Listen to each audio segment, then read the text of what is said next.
Something to learn from Prahlad. You see, he had blood relations, very intimate relations with the king. The king was his father.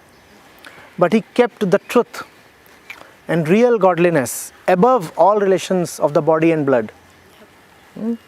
It's a great learning in detachment. It's a great learning in truth. No relation of the body, no relation of the blood is higher than the one fundamental relation we have with the truth. Look at Prahlad. He says, I do not care so much for my father. I rather care for the truth. And it's such a great and difficult thing to say. But Prahlad did that, and that's why you have this timeless festival now. It's continuing since such a long time, centuries after centuries, we see it.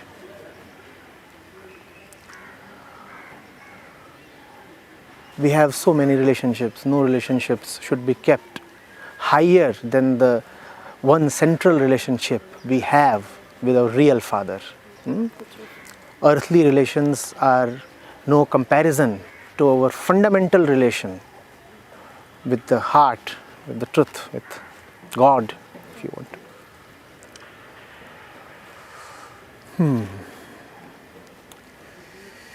Yes, Holika.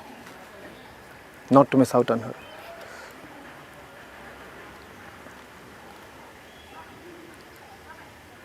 Smart woman, no?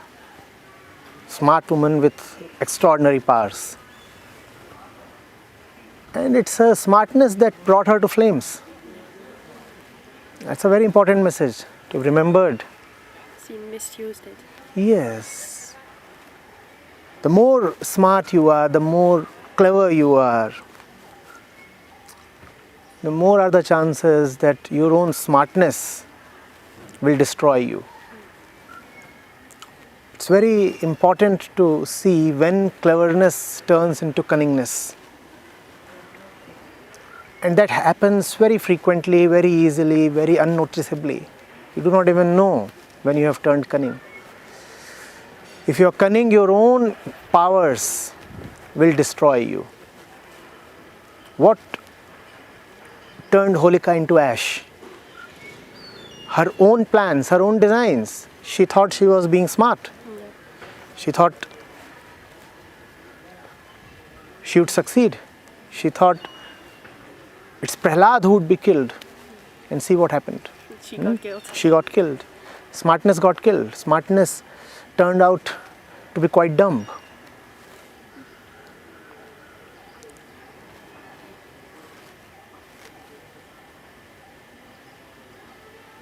And one last thing about nursing. God is cleverer than the cleverest. You might think that you have nailed it. You might think that, neither day nor night. God says, what about dawn and dusk? They are neither day nor night. So you might be clever. God is cleverer than you. Do not use the powers you have from God against God Himself.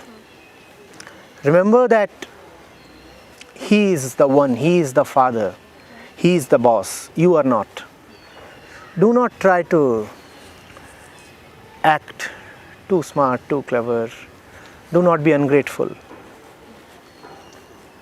You might be powerful.